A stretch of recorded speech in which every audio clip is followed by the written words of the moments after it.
panahon, may batang pilyo at matigas ang ulo na nagpangalang Kiko. Palagi siyang gumagawa ng kalokohan sa kanilang baryo, kaya't kilala siya ng lahat bilang pasimuno ng gulo. Hindi siya marunong sumunod sa utos ng matatanda at lagi may sariling gustong gawin. Ayoko nang inuutusan. Gusto ko na maglaro.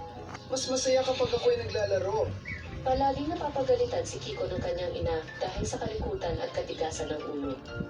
Madalas siyang napapalo at pinagsasabihan ng mahabang sermon tungkol sa pagbabago.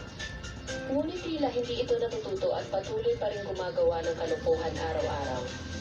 Ang kanyang ina ay lubhang napapagod at nag-aalala sa kinabukasan ng kanyang ama. Kiko, sumunod ka naman at magpakabait ka.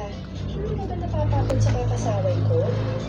Bawat araw, ikaw lang ang dahilan ng aking sakit ng ulo. Kailan ka ba matututo na mag-isip na maayos? Kung hindi ka magbabago, hindi ka makakahanap ng magandang kinabukasan.